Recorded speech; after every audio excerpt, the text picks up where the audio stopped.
दोस्तों नमस्कार। उत्तर प्रदेश के कानपुर से एक बेहद सनसनीखेज और चौंकाने वाला ठगी का मामला सामने आया है, जहां सोशल मीडिया के जरिए बड़े दोस्त ने खाद्य तेल कारोबारी को 35 टन इस्तेमाल किए हुए खाद्य तेल के नाम पर करीब 34 लाख रुपए की बड़ी चपत लगा दी है। मामला कानपुर के यशोदा नगर पी ब्लॉक इलाके का है, जहां निवासी कारोबारी अनिल कुमार दीक्षित ने जूही थाने में प्राथमिकी दर्ज कराई है। अनिल कुमार दीक्षित खाद्य तेल के व्यापार से जुड़े हुए हैं और वह नवग्रह एडिबल ऑयल फर्म में प्रबंधक के पद पर कार्यरत है, जबकि इस फर्म के प्रोप्राइटर शिवम खंडेवाल हैं। दर्ज कराई गई एफआईआर के मुताबिक जून महीने में शिवम खंडेवाल का सोशल मीडिया के माध्यम से जूही निवासी नितिन और सुरेश अदुकिया से संपर्क हुआ। नितिन और सुरेश ने खुद को इस्तेमाल किए हुए खाद्य तेल और फैटी एसिड के व्यापार का कमीशन एजेंट बताते हुए भरोसे में लिया। उन्होंने दावा किया कि उनके दक्षिण भारत में कई बड़े सप्लायर से सीधे संपर्क हैं और वे बाजार भाव से काफ़ी कम रेट पर माल की आपूर्ति करा सकते हैं। आरोपियों ने शिवम खंडेवाल की बात मदुरई तमिलनाडु निवासी महेंद्र विनो विशाल और कवि से कराई और बताया कि कवि संबंधित फर्म का मैनेजर है। लगातार बातचीत और दस्तावेज भेजे जाने के बाद शिवम खंडेवाल ने उसकी बातों पर भरोसा कर लिया। इसके बाद 92.5 रुपये प्रति किलो के हिसाब से 35 टन इस्तेमाल किए हुए खाद्य तेल का ऑर्डर नितिन और सुरेश अदुकिया को दे दिया गया। माल लाने के लिए कानपुर से ड्राइवर पीराराम को एक टैंकर लेकर मदुरई भेजा गया। 29 अक्टूबर को आरोपियों ने फोन कर यह जानकारी दी कि टैंकर में माल लोड हो चुका है और जल्द ही रवाना किया जा रहा है। इसी के साथ उन्होंने व्हाट्सएप के जरिए झूठी भार काटा पर्ची फर्जी ई-वे बिल भी भेज दिया, जिससे सौदा पूरी तरह सही दिखाई देने लगा। 31 अक्टूबर को आरोपियों के बताए गए बैंक खाते में करीब 34 लाख रुपए का भुगतान ऑनलाइन कर दिया गया। भुगतान होते ही आरोपियों ने संपर्क कम कर दिया, लेकिन कुछ ही समय बाद टैंकर कानपुर पहुंचा।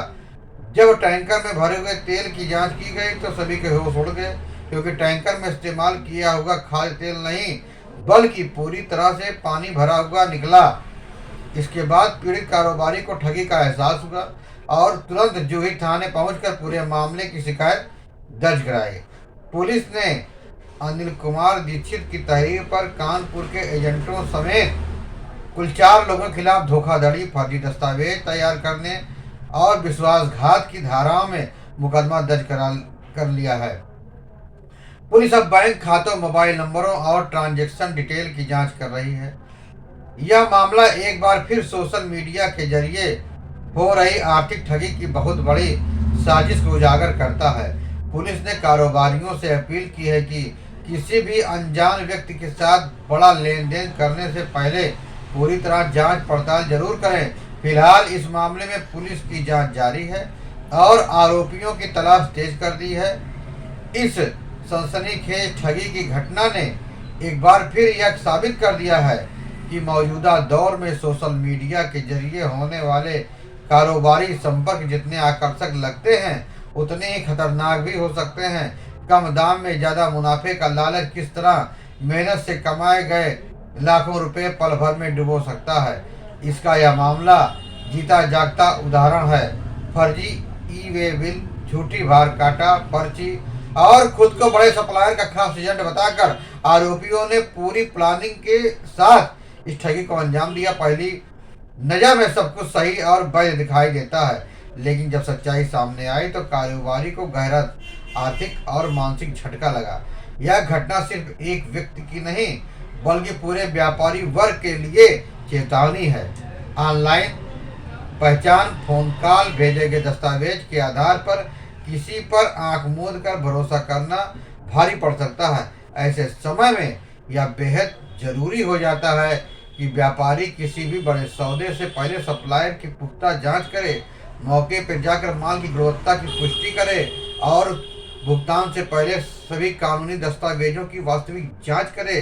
फिलहाल पुलिस मामले की गहनता से जांच कर रही है और बैंक खातों, मोबाइल लोकेशन और डिजिटल ट्रांजैक्शन के जरिए आरोपियों तक पहुंचने की कोशिश की जा रही है। उम्मीद है कि जल्द ही इस ठगी के पीछे छिपे गिरोह का पर्दा पर्दाफाश होगा और पीड़ित को न्याय मिलेगा। लेकिन साथ ही यह मामला समाज को यह सीख भी देता है कि सतर्कता ही सबसे बड़ी सुरक्षा है, क्योंकि थोड़ी सी लापरवाही लाखों के नुकसान और लंबी कानूनी लड़ाई का कारण बन सकती है। आपको यह खबर कैसी लगी? फिर मिलेंगे एक बड़ी खबर के साथ। तब तक के लिए जय हिंद, वंदे मातरम।